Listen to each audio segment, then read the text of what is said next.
Halo teman-teman, ini adalah video belajar Arduino di mana saya akan membagikan pengalaman saya selama ini dalam belajar Arduino. Nah, di video kali ini kita akan bahas dulu apa itu Arduino. Singkatnya, Arduino itu adalah sebuah microcontroller, teman-teman. Jadi teman-teman bisa lihat di gambar, ini adalah gambar Arduino Uno. Arduino yang banyak banget dipakai oleh orang-orang ya di luar sana untuk belajar atau mulai belajar Arduino. Jadi di dalam Arduino ini teman-teman bisa lihat ada pin gitu ya, ada pin input, output, udah ada memori, udah ada kapasitor ya yang sudah tertanam dalam board Arduino ini. Jadi teman-teman nggak usah repot-repot lagi untuk nyolder ataupun ngumpulin perangkat-perangkat itu ya untuk digabungin biar bisa kita buat project gitu ya. Arduino sudah menyediakan itu secara praktis. Tapi sekarang pertanyaannya adalah apa itu microcontroller?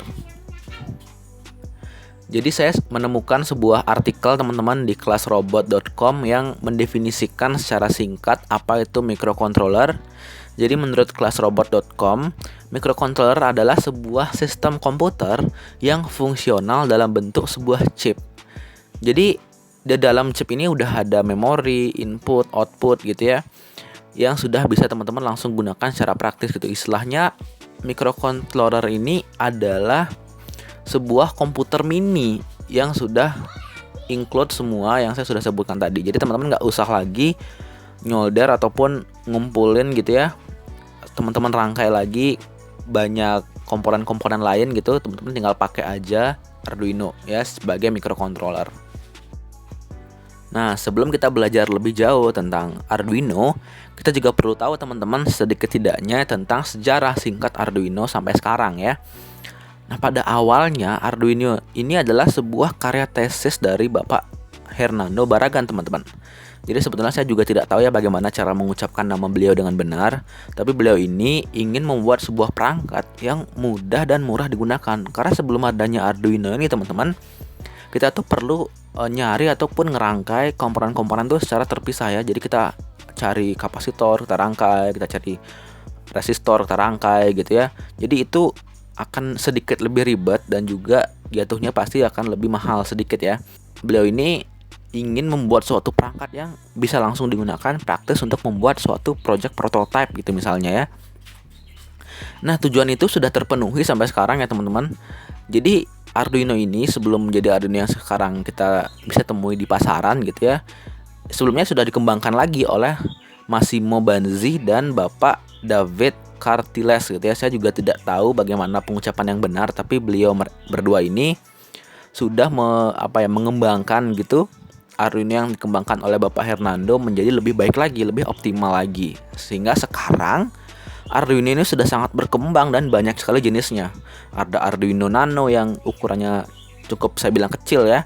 Ada Arduino Uno yang seperti tadi kita bisa lihat.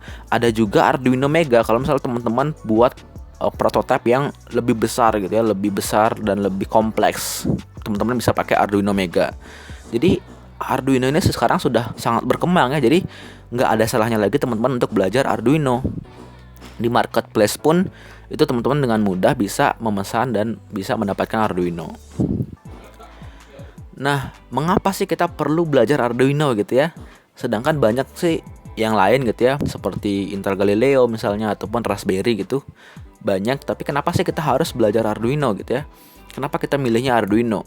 Ya, pertama itu karena terjangkau teman-teman ya. Jadi karena sifatnya yang open source ini, jadi banyak sekali orang-orang yang sudah membuat bajakannya, istilahnya begitu ya kasarnya, dengan harga yang murah gitu ya untuk keperluan project prototype gitu. Misalnya kita bisa pakai gitu ya, kita bisa temuin Arduino itu hampir di semua marketplace lah kita bisa temukan. Nah, kedua, mudah dipelajari gitu ya. Karena sifatnya yang open source ini banyak sekali orang-orang yang sudah membuatkan tutorial, membuatkan artikel ya, baik bahasa Indonesia pun bahasa Inggris, itu ada semua. Jadi teman-teman nggak usah takut kalau misalnya ketemu masalah tentang project yang teman-teman pakai Arduino, teman-teman bisa cari gitu ya. Banyak banget yang udah buat artikel ataupun membahas di forum-forum tentang Arduino. Nah, nyambung dari yang tadi, yang banyak tutorial itu juga banyak library gratis yang disediakan gitu ya.